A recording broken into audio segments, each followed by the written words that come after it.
your companies means that you can get a lot more accomplished. And so our singular effort to stabilize our community and economic development department and other key leadership positions in our organization has really allowed us to accomplish quite a few things in this last year to 22 months or so.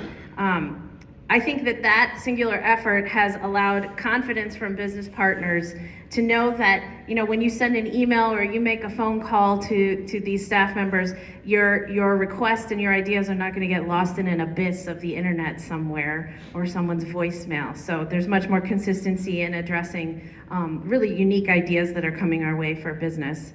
It also allows us to develop new development review pathways, and that's underway, so that we can more seamlessly approach your ideas and help them come to fruition in our city.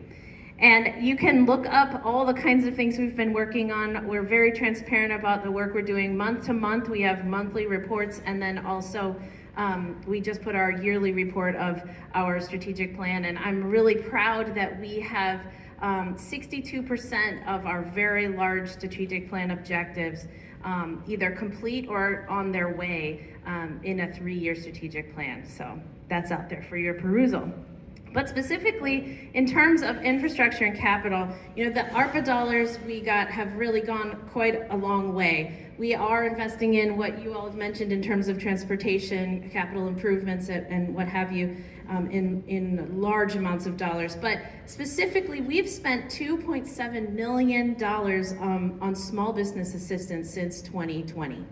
And 1.1 million of that is in our new Boost program, which you might have seen advertised. The kickoff for that was on Monday night at Western Illinois University. I see Ann in the back from the SBA. They're a great partner in this. That means Business Owner Occupied Stabilization Transformation Program. And it comes from 4 main goals from our strategic plan, which were to establish a small business mentorship program, to establish a startup business accelerator program, to launch an interior grant program. We've had an exterior grant program for quite some time, and also then continue with small business assistance loan programs. So we had a tremendous response to that. We're really looking forward to that work together with entrepreneurs that are accepted into that program. In addition, I've always believed that our workforce is an infrastructure, is part of our infrastructure, and we did allot $500,000 of our ARPA dollars to a child care workforce infrastructure program. And through the first year or first round of those applications and dispersal of funds, we've created 253 new slots for child care. And there's more on the way with this second round of applications coming open very soon. So we all know that many, many industries are looking for workers, and we're trying to help by making sure there's childcare for those workers that you're seeking.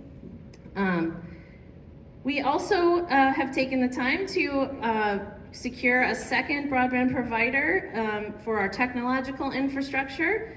We are making sure our TIFs are functional and functioning. We're in the early stages of creating a TIF on the Illinois 92 corridor on the border here with my friend in East Moline. And that's an important entrance to the city that we haven't addressed in quite some time. So we are excited to see what that development can bring. We are also working on our TIF 7, which is down at the airport. We're working to bring businesses and opportunities to that area because that TIF hasn't been touched yet. And we're also very proud to be doing due diligence with our partner in development, Renew Moline, Alex Elias and her team, because we are working really hard to pencil out ideas for the Spiegel building, for what we might do with the Bridgepoint 485 property that we purchased, so that we can really make our master plan for that redevelopment area really effective and successful. So that work has been ongoing, and we're getting closer and closer. You know how it works. It's very slow in government, but we're getting closer and closer to getting the master plan out and done. And we're also trying to work to rebuild our revolving loan fund, because it seems to be an untapped resource for our area. We know that Bi-State has had revolving loan funds that haven't gone out, and we certainly have some revolving loan funds that haven't gone out. And so I think we could really work with you all as partners to find the appropriate businesses to take advantage of that. Finally, our other efforts include getting our form-based code revisions up and running. We're nearing the end of that process. That's really going to help developers know what we want them to help us with in terms of how the city looks and how it functions, what businesses are downtown especially. And finally, we're consistently advocating for the train.